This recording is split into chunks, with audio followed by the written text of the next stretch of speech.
I just wanted to record a quick overview of the Omega Seamaster Aqua Terra chronometer, reference number 231-042-210-3001. This is a 41.5 millimeter case with an Omega 8500 in-house movement.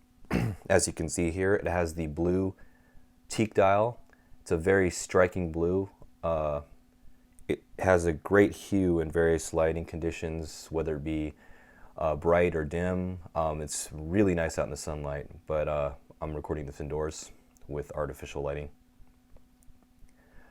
This is the larger version of what has been dubbed the Skyfall Aqua Terra because it is seen and worn by Daniel Craig in the Skyfall film, the most recent James Bond film. But that one is a 38.5 millimeter case. I believe the reference number for that one is 231-1039-210-3001. It also has the Omega 8500 in-house movement. When that one was released, or when they had discussed that, the Skyfall Aqua Terra with the 38.5 case diameter, I was very intrigued.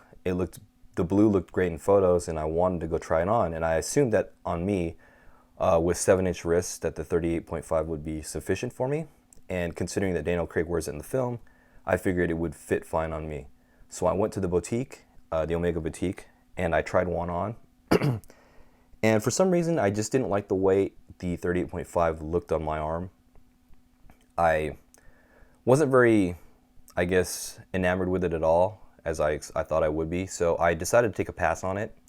And so a couple months ago, I discovered that Omega decided to release the same Skyfall blue teak dial on the full-size version, I guess, of the Aqua Terra with the 41.5 millimeter case. So I went to the boutique a week and a half ago or so. I tried it on, and I was just very in love with the watch, and I liked the way the 41.5 appeared on me.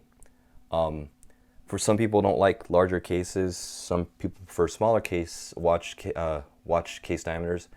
But for some reason, I just like the way the 41.5 fit on my arm, and I like the way it appeared when I viewed myself in the mirror with it. So I decided to go with the 41.5. That was my choice. Other people may defer on their preferences for the case. I mean, that's all personal preference. If you like smaller case or smaller watches, then go with the smaller watch, get the 30.5.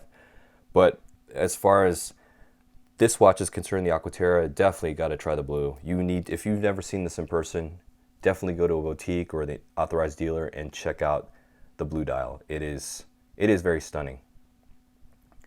Not much else to say about this watch. Again, it's the 8500 Omega in-house movement. They use these on quite a few of their watches, specifically their Seamasters. Their latest or the most recent Planet Oceans. It's got an exhibition case back, which does a very nice job of showing off this particular movement. If you can see it here, try to get some angles in it. I don't have a macro lens on this camera, but you can sort of get an idea how this particular watch appears as far as the case is concerned. It's a very, very simple yet elegant design. I believe the blue dial with the silver hands, it's very readable. The silver indices, the hour markers, they're just great. Very clean. It's got the Omega logo on the screw-on or the screw-down crown. It's a very good design. Date you can see on the 3 o'clock position. And the bracelet they use for this is very nice. Very subtle brushed metal with an Omega logo on the back. But this is a butterfly clasp design simply because it requires that you close one end and then butterfly the next one over to close up the watch bracelet. When you release it, it's simply just a little bit of tension over that link to release it. It almost functions as like a safety of sorts, unlike the actual diver's extensions on, say, the Planet Ocean or the 300 meter Seamaster Professional. I can't remove this watch from my arm if I just release the single clasp. It's still stuck because, frankly, you can't get this over the wrist until you release the butterfly clasp, in which you can remove the watch. That's pretty much it. It's a quick overview. Definitely got to see this in person. Aqua Terra's very nice watches, very clean, very elegant. They dress up well compared to a dive watch. You can dress up a dive watch. I mean, I wear my 300 meter all the time with a dress shirt and a suit, but this one dresses up better. But I don't think this will dresses down as well as a dive watch, obviously, because dive watch is very casual, it's very sporty. But the Aqua Terra is still quite sporty in its own right.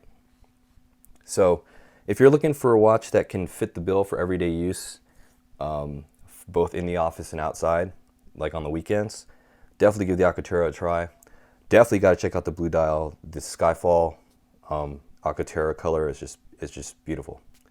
One more note, as far as the included cards when you buy your Omega watch, the most recent watches that are coming out, I guess they stopped including the COSC card. Basically is the card that certifies that this is an actual chronometer. It was inspected by the Swiss body with and approved to fit within the COSC specs.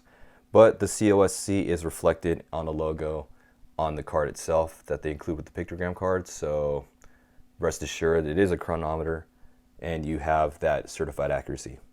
If you were so inclined, you can probably still contact Omega and pay to get the actual COSC certificate, but I don't know. I don't believe that's really necessary unless you're like a hardcore zealot as far as having all the documentation. But there you go. The Omega Seamaster Aqua Terra chronometer, 41.5 millimeter. I guess the full size, reference number 23110422102.